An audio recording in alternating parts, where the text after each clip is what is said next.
insuficiencia cardíaca con arritmias que son supraventriculares. En esos casos se puede utilizar. La insuficiencia cardíaca sintomática asociada a fluterofibrilación, que son dos arritmias supraventriculares, se puede utilizar.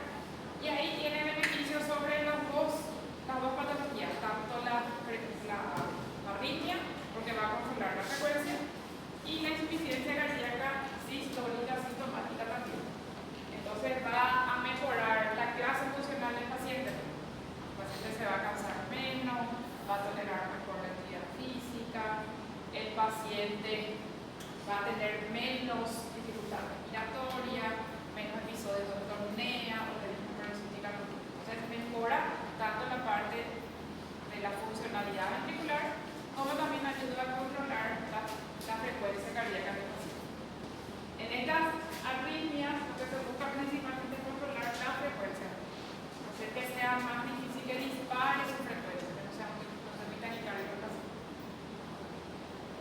El otro caso de insuficiencia cardíaca es insuficiencia cardíaca con ritmo sinusal con presión de eyección baja. Se puede ser insuficiencia cardíaca con arritmia o insuficiencia cardíaca sin arritmia, una insuficiencia cardíaca sístole. Y ahí ayuda a mejorar los síntomas.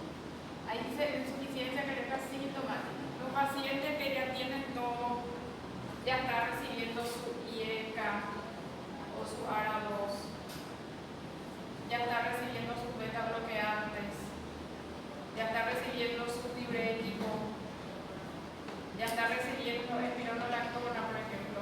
Bien. E igual sigue sintomático, igual se sigue cansando, igual sigue teniendo disnea por la actividad por la noche. A eso se le suele agregar como último medicamento ahí, porque se considera que todos los otros procesos, toda la parte vascular ya se cubrió. Entonces ahí por último se agrega la digoxina. Entonces tanto en pacientes con arritmia como pacientes con ritmo sinusal. Entonces insuficiencia cardíaca que es avanzada o sintomática en pacientes con o sin arritmia. Se entiende ese uso. Entonces para mejorar tanto la funcionalidad ventricular como para controlar la frecuencia.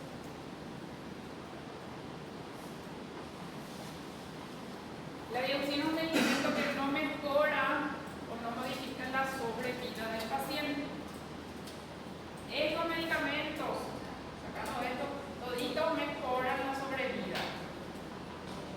O sea, están relacionados según estudios con aumento de sobrevida. Enalapril, valsartán, carvedilol, pirofenidona, todos esos medicamentos están relacionados con mejoría en la sobrevida del paciente. Los pacientes que consumen esto, según estudios, viven más tiempo y tienen menos descompensaciones. Pero con la dioxina no se ve que tenga esa mejoría en la supervivencia. Estadísticamente no produce prolongación de su sobrevida. Por eso. Se utilizan en pacientes que ya tienen, eso que les mostré, todos estos medicamentos ya tienen su tratamiento estándar, pero siguen sintomáticos. Sigue cansándose bastante, sigue con edemas, sigue con dificultad para realizar alguna actividad. Entonces, en esos pacientes es que se agrega la digoxina. Eso para el tratamiento próximo. Entonces, si vamos pensar qué tipo de pacientes, pacientes que ya tienen todo el tratamiento, pacientes que ya tienen una funcionalidad cardíaca muy alterada y que igual siguen manteniendo su. El otro uso es en pacientes con arritmias. Se puede ser para insuficiencia cardíaca con y sin arritmias. Con arritmias y sin arritmias. Y también para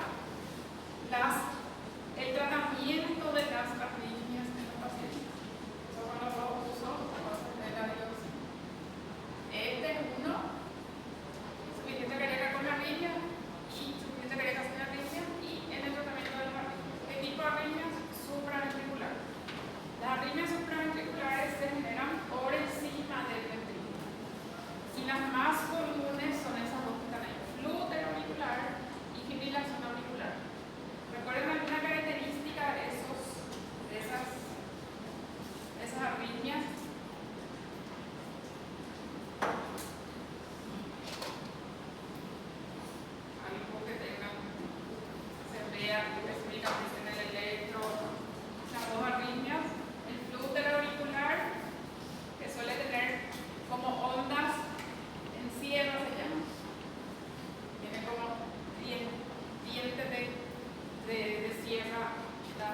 que no tiene, o sea, la fibrilación que no tiene.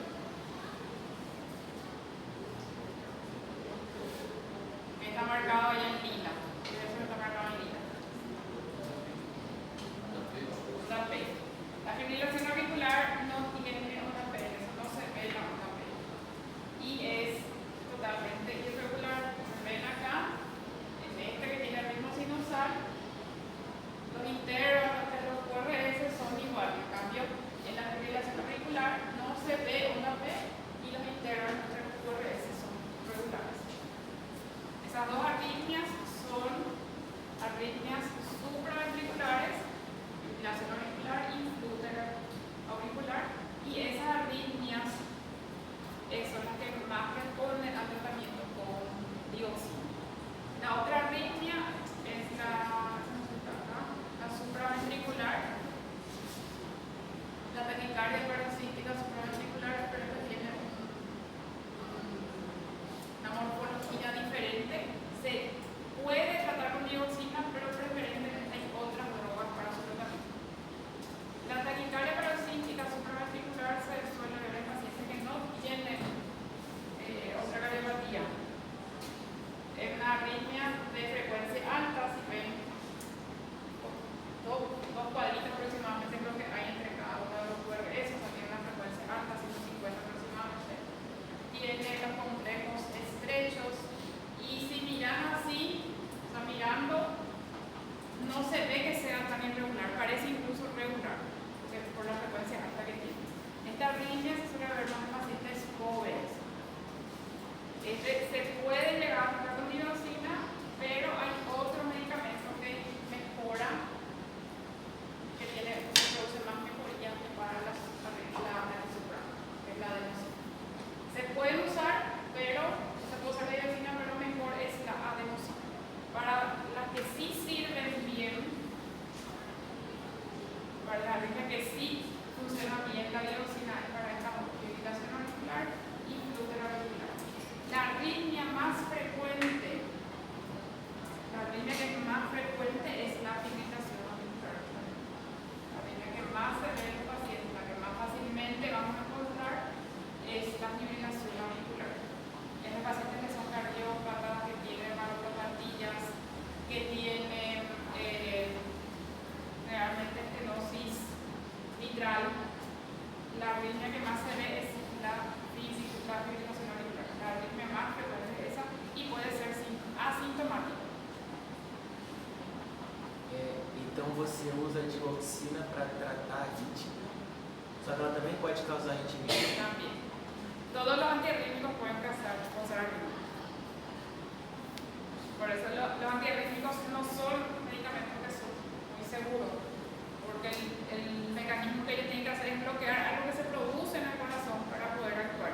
Por eso el bloqueo de algún proceso que ocurre normalmente puede afectar a otra parte. O sea, todos los antiarrítmicos son arritmógenos. O sea, la dioxina también. La fibrilación auricular es la arritmia más frecuente que podemos encontrar. En cardiópatas, pacientes con estenosis mitral, pacientes con hipertiroidismo pueden tener fibrilación auricular, y es una arritmia que puede ser totalmente asintomática. El flúter, cuando estamos en frecuencia alta, el paciente siente, la taquisupra, el paciente siente, cuando se dispara su taquiarritmia, el paciente siente la palpitación. Y el flúter la fibrilación puede ser totalmente asintomática. El paciente no tiene nada, se hace un electro y es un hallazgo casual. Se encuentra porque se hizo un estudio nomás. Entonces, para estas arritmias, esas dos, flúter y fibrilación, se utiliza la dioxina y es solo para control de la frecuencia, porque también las arritmias pueden tratarse de dos formas. Pueden ser medicamentos que le vuelvan al ritmo sinusal o medicamentos que controlen la frecuencia. Y acá, en estos casos, la dioxina lo que hace es controlar la frecuencia. Control de frecuencia cardíaca. Nos revierten ellos la arritmia, no que vuelva al ritmo sinusal el paciente porque es dioxina, sino que ayuda a controlar la frecuencia para que no dispare esa frecuencia en el paciente. Para arritmias y para insuficiencia cardíaca con o sin arritmias.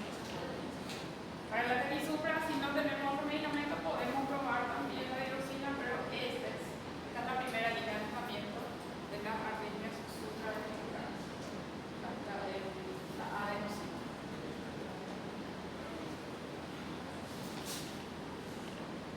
Esos son los dos usos entonces: insuficiencia cardíaca con o sin arritmia y pacientes que tienen solo arritmia. En los que tienen solo arritmia para control de la frecuencia cardíaca. En los pacientes con insuficiencia cardíaca para mejoría de la funcionalidad ventricular. Esto que está acá, esto no está pegado acá, esto se ve acá. Nos vemos normalmente en el electrocardiograma. Esto otro electro normal.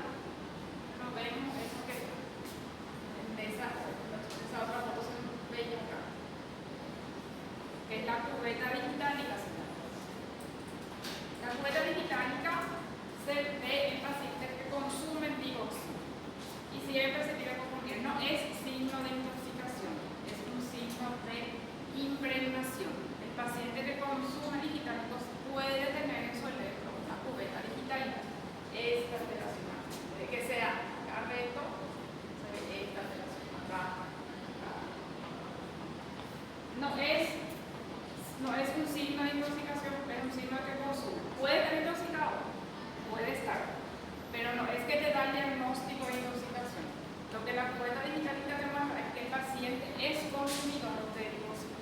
Luego podés inferir, con la conclusión a que puedes llegar por la presentación de la cubeta, es que el paciente consume digoxina.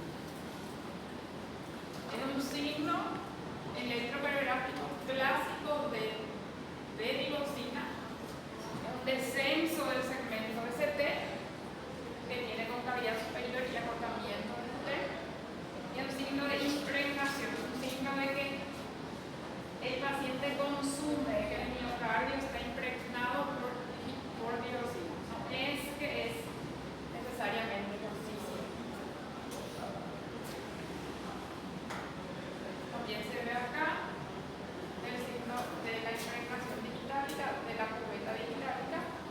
Los signos que te van a decir que el paciente está intoxicado son todos. Y decía, la disminución, por ejemplo, de la frecuencia, puede ser, o alteraciones en otros segmentos. Pero esto solo te da la pauta, te confirma que el paciente consume.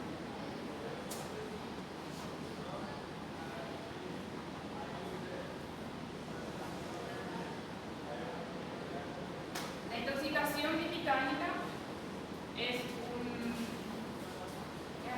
algo que suele ocurrir con bastante frecuencia en pacientes que consumen por el estrecho índice o margen terapéutico que tienen el medicamento. Estos son los valores normales en sangre de la digoxina. Cuando se le pide a un paciente una digoxinemia, que es barato, hay en los hospitales y hay fácilmente para hacer en los laboratorios, eso quiere decir que la digoxina tiene que entrar en esos valores.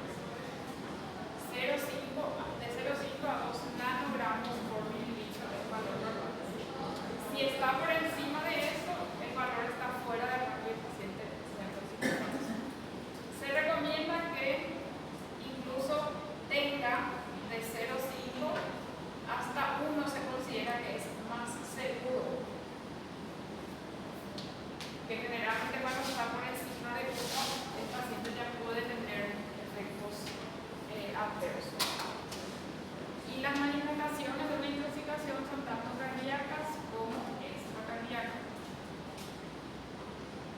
En el caso de las cardíacas, dijimos que en la toxicidad, la dioxina podría producir aumento de frecuencia o disminución de frecuencia. Entonces, las alteraciones que se pueden ver son tanto bradicardia, bloqueo de conducción, como también taquicardia y arritmias con frecuencia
a la digoxina.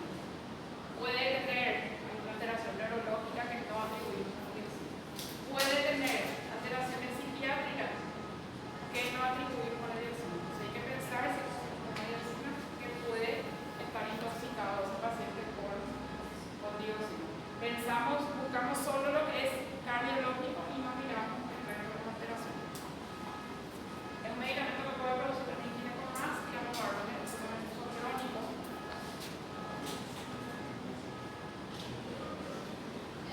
Estas afectaciones extracardíacas son gastrointestinales, neurológicas, psiquiátricas, visuales y puede producir ginecomas. Si nosotros sospechamos que un paciente tiene intoxicación por dioxina o intoxicación digitálica, lo primero que hay que hacer es suspender la dioxina, pedir la digoxinemia para ver cómo está y administrar potasio en el paciente.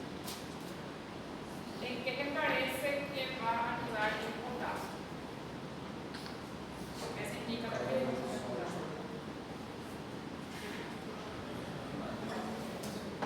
esta bomba con qué intercambia? Sodio y potasio. El digitálico bloquea. Si el digitálico está acá, la forma de que el efecto del digitálico pase es tratar de aumentar la diferencia de potencia de la carga, aumentando la cantidad de potasio que hay acá para ver si eso hace que ingrese el potasio y ahí pase el efecto digitálico. Entonces, para tratar de contrarrestar el efecto del potasio del digitálico, se le puede administrar potasio. Entonces, cuanto más potasio hay, tampoco puede ser exagerado, pero cuando aumentamos el nivel de potasio, podemos aumentar la entrada de sodio, de potasio acá, y eso se va a normalizar estos valores y va a disminuir la acción que tiene el digital. Por eso se suele administrar potasio en los pacientes. Para tratar. Bueno, entonces, suspender dioxina, hacer los al paciente le administran potasio para ver si con eso se inhibe como la acción del digital.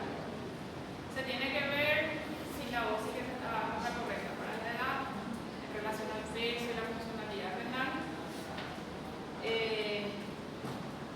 Corregir los factores que puedan relacionar con la intoxicación. Si el paciente tiene hipopotasemia, más fácilmente se va a intoxicar. ¿Por qué? Esta bomba más fácilmente se va a bloquear. Si el potasio está bajo, entonces más efecto va a tener la digoxina. El potasio se hace para tratar de normalizar los valores de potasio en el paciente, pero ¿qué efectos adversos puede producir la hiperpotasemia? Mortal. Y la hipopotasemia. ¿Qué efecto puede producir la hipopotasemia? El potasio alto, así como el potasio bajo, puede producir arritmias en los pacientes, tanto alto como bajo. Y si nosotros pasamos potasio muy alto, vamos a producir paro. Ya ocurrieron errores, o sea, a veces que se administraron de manera equivocada, o por ejemplo, un goteo de potasio no se controla bien y se puede producir óbito del paciente por paro. Entonces, se tiene que administrar, pero hay que tener cuidado para no producir complicaciones en el paciente. Por vía oral se puede administrar, pero hay demora más para tener efecto, o por vía endovenosa se hace de forma lenta, no se tiene que hacer muy rápido. Y por vía endovenosa duele muchísimo. El paciente no debería recibir potasio por acá, debería recibir por vía central, porque duele muchísimo el paciente que recibe potasio y ahora de dolor por la administración de ese medicamento. Entonces, en el tratamiento suspendemos la dioxina, hacemos el dosaje, se le administra potasio. Y después tenemos algunos tratamientos específicos para las arritmias. Si presenta taquiarritmia, hay un antídoto para el tratamiento de la arritmia producida por dioxina, que son anticuerpos.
Cuando está por debajo de 60, por ejemplo, ahí empieza a funcionar su marcapaso. Hasta que pase el efecto del medicamento, se recupera el paciente y se le saca otra vez su marcapaso.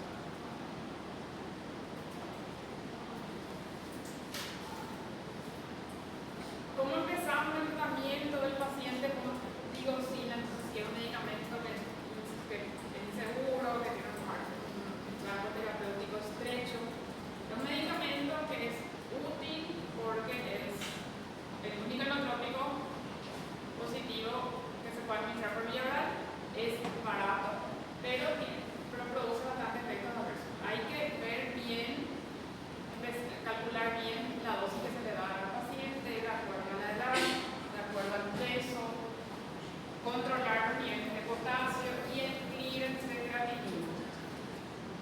La funcionalidad renal dijimos que alteraba mucho la duración de la vida del medicamento. O sea, el paciente con insuficiencia renal dura mucho más. ¿Dice by heart o Insuficiencia renal sí.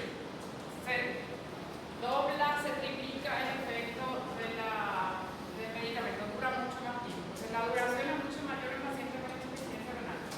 ¿Y qué pacientes tienen insuficiencia renal? O sea, ¿qué pacientes tienen funcionalidad renal alterada? El que tiene valores altos de urea y creatinina. Y también los pacientes que son de edad avanzada. La funcionalidad renal se relaciona mucho con la edad, aunque el valor esté en rango, si la edad es muy avanzada, la funcionalidad renal disminuye mucho en esos pacientes. Entonces se tiene que calcular en cuánto se le va a dar a ese paciente y cómo nosotros sabemos que ese paciente está mejorando. Lo mismo que se le hace al paciente que sigue sintomático a pesar de todos los tratamientos, está tomando su captopril, su espironolactona, su carvedilol, su diurético y seguía con clínica. Entonces, ¿cómo evaluamos? Si después de unos días el paciente presenta mejoría, tiene menos edema, refiere que se cansa menos, refiere que duerme mejor, refiere que a la noche no se despierta más con falta de aire. Entonces, eso ayuda a controlar la eficacia del tratamiento. ¿Qué otra cosa hay que controlar aparte de que hay que pedirle al paciente para iniciar el tratamiento? Estos valores de urea creatinina, el potasio, que hay que pedirle para ver cómo está. Cuando se va tratando hay que controlar la frecuencia cardíaca porque puede haber mucho más frecuencia en el paciente, entonces hay que controlar también su frecuencia cardíaca y su presión arterial, que también puede producir hipotensión. Acá también las formas de tratamiento que se pueden hacer.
sinusal del lóbulo sinusal. ¿Recuerdan que se veía ahí?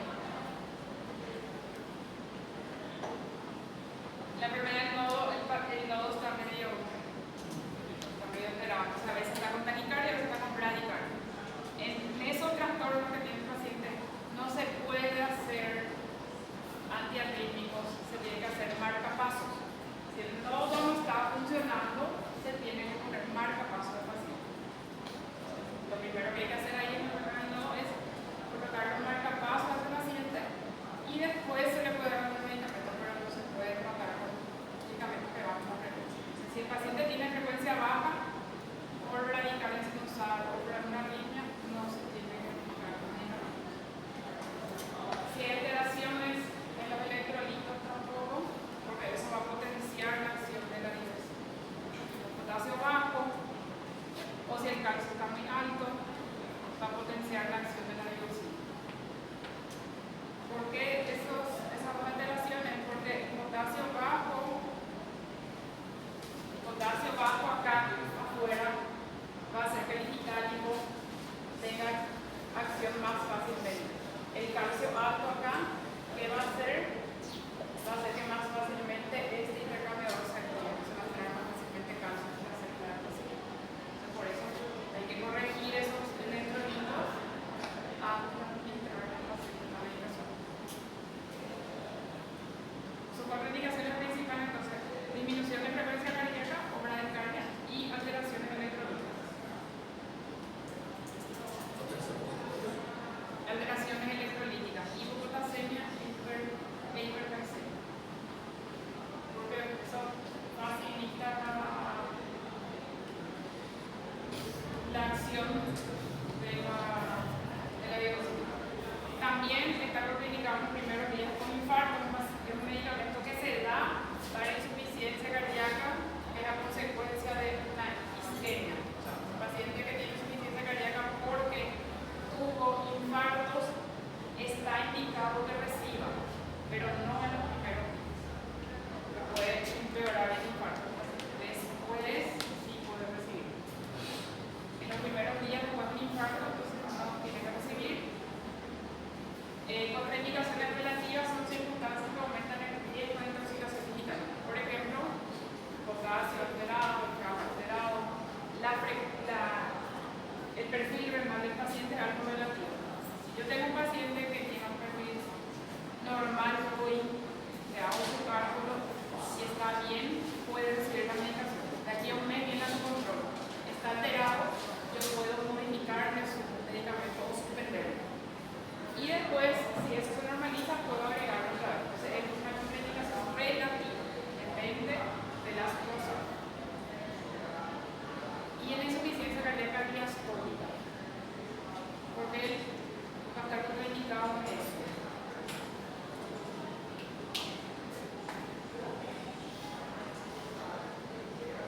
¿Qué les parece que va a estar contraindicado en insuficiencia cardíaca diastólica?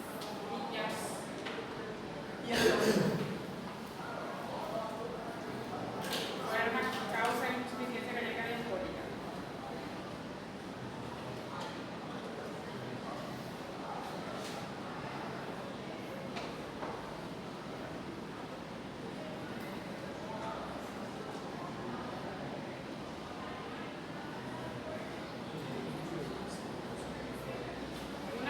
En la insuficiencia cardíaca sistólica el problema está en la eliminación de la sangre, o sea, durante la sístole, durante la expulsión. En la diástole el problema está en el llenado.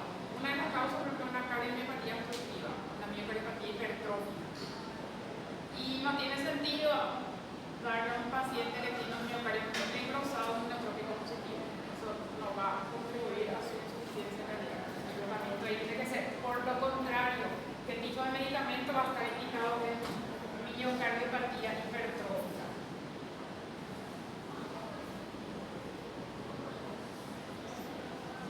En la cardiopatía hipertrófica había hipertrofia del miocardio, pero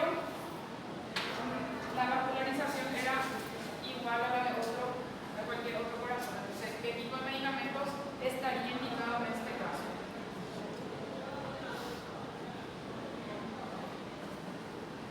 inotrópico negativo. En la insuficiencia cardíaca diastólica no ayuda a un inotrópico positivo. Puede servir un inotrópico negativo. Entonces, en este caso no se tiene que hacer porque lo que vas a hacer en una insuficiencia cardíaca no es hacer un miocardio hipertrófico aumentar la contractilidad. No es necesario, entonces está contraindicado porque puede empeorar la insuficiencia cardíaca digestiva. Las contraindicaciones son entonces contraindicaciones relativas, la edad del paciente, el perfil renal, la insuficiencia cardíaca diastólica, enseguida después de un infarto, los medicados que reciba, y también bradicardias y alteraciones hidroeléctricas.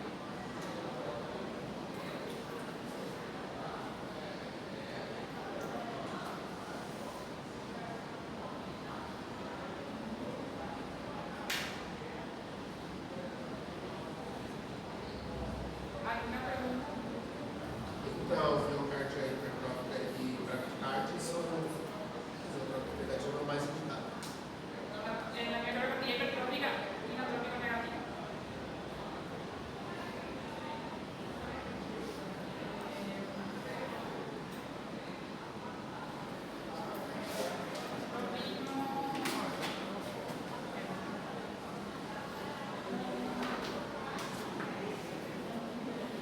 Ya vimos toda la parte de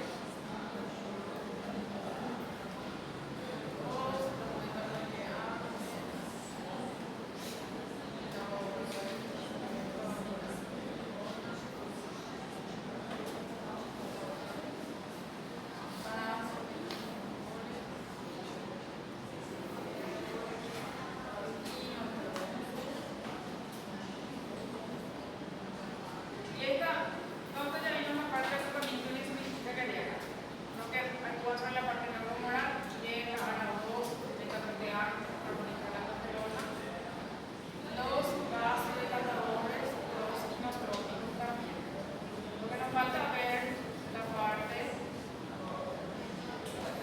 del tratamiento de insuficiencia cardíaca es la parte de diuréticos. Acá, los inotrópicos son los que se van a utilizar para aumentar la fuerza de contracción en el paciente y se utilizan como último recurso. Los otros medicamentos generalmente se utilizan en forma crónica. El paciente para el tratamiento crónico. Y nosotros teníamos una pendiente del semestre anterior.